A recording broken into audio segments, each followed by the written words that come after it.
देख रहे हैं गंगा न्यूज। मैं आपके साथ आस्था कुमारी लेकर आ गई हूँ आज की सबसे बड़ी खबर, जो कि अरविंद केजरीवाल को लेकर है।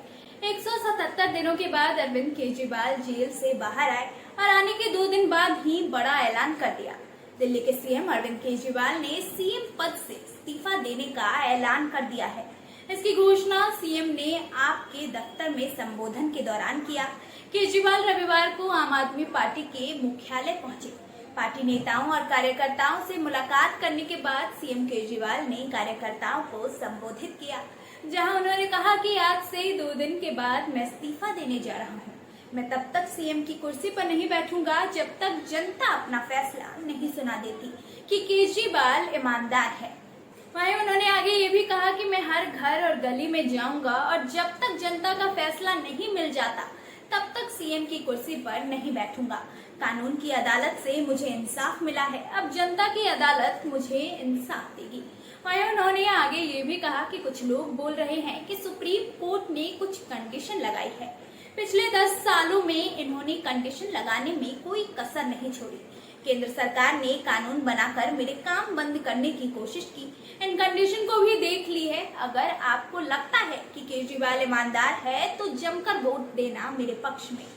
वहीं उन्होंने चुनाव को लेकर भी मांग की है। उन्होंने कहा कि चुनाव तुरंत कराए जाए। नवंबर में महाराष्ट्र में चुनाव होने वाले हैं, उसी के साथ दिल्ली में भी चुनाव किए जाए। वहीं दिल्ली के सीएम पद के लिए 1-2 दिन में चुनाव कराए जाए। साथ ही उन्होंने मनीष सिसोदिया को लेकर भी बड़ा बयान दिया है, जहां उन्होंने कहा है कि मनीष सिसोदिया ने भी कहा है कि वो भी डिप्टी सीएम और शिक्षा मंत्री का पद तभी संभालेंगे जब जनता की अदालत से चुनकर आ जाएंगे। इसका मतलब है कि वो भी इस्तीफा देने वाले हैं। वहीं सत्येंद्र जैन और अमानतुल्ला खान के जल्दी बाहर आने की भी उन्होंने बात कही है। साथ ही उन्होंने कहा कि दिल्ली के लोगों ने हमारे लिए प्रार्थना की है, मैं उन्हें धन्यवाद देता हूँ।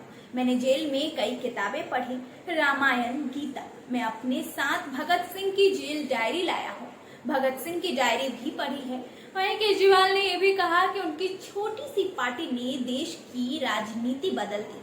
जेल में सोचने का उन्हें जब वक्त मिला तो उन्होंने आगे कहा कि मैंने जेल से ही एक पत्र लिखा था, वो भी एलजी साहब को। 15 अगस्त था, स्वाधीनता दिवस के अवसर पर सीएम झंडा फहराते हैं। मैंने कहा कि आतिशी जी को झंडा फहराने की इजाजत दी गई।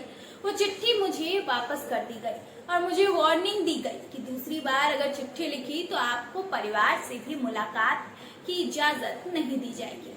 वहीं जेल को लेकर भी सीएम ने कई बातें बताई, जिसमें उन्होंने मनीष सिसोदिया को अलग जेल में रखने की बात कही।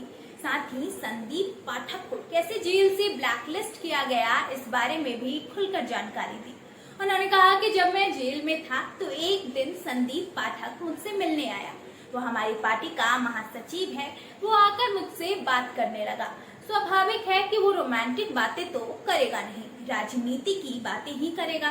बाद में उसे जेल से ब्लैकलिस्ट कर दिया गया। वहीं बीजेपी को भी उन्होंने नहीं छोड़ा। बीजेपी पर हमलावर होते हुए केजरीवाल ने कहा कि ये हमारी ईमानदारी से डरते हैं, ये बिजली फ्री नहीं कर सकते हैं क्योंकि ये बेईमान है। कई राज्यों में इनकी सरकारें हैं लेकिन ये इलाज नहीं कर सकते, स्कूल ठीक नहीं कर सकते। इन्होंने हमारे खिलाफ ईडी छोड़ दी, सीबीआई छोड़ दी, लेकिन हम ईमानदार हैं। ये मेरे ऊपर कीचड़ उछाल रहे हैं, सुबह शाम ये मुझे गाली देते हैं, लेकिन मेरे लिए बीजेपी मैटर नहीं करती है। मेरे लिए आप लोग मायने रखते हैं। मैंने जिंदगी में कुछ नहीं कमाया, इज्जत कमाई है। मैंने इनकम टैक्स कमिश्नर की नौकरी छोड़ी। 2000 से 2010 तक मैंने 10 साल तक नंद नगरी, सुंदर नगरी की झुंगियों में बिताए हैं। मैंने देखा कि लोग कैसे जीवन यापन करते हैं। आपको बता दें कि ईडी ने नवंबर 2023 से मार्च 2024 तक केजरीवाल को 9 समन भेजे थे, लेकिन वो पूछताछ में शामिल नहीं हुए। उसके बाद ईडी ने 21 मार्च को केजरीवाल को गिरफ्तार कर लिया था। 10 दिन की पूछताछ के बाद 1 अप्रैल को केजरीवाल को तिहाड़ जेल भेजा गया था, जिसके बाद 177 दिन जेल में रहकर सीएम केजरीवाल बाहर आए। ऐसी और भी खबरें जानने के लिए हमारे चैनल गंगा न्यूज को लाइक, सब्सक्राइब और शेयर जरूर करें।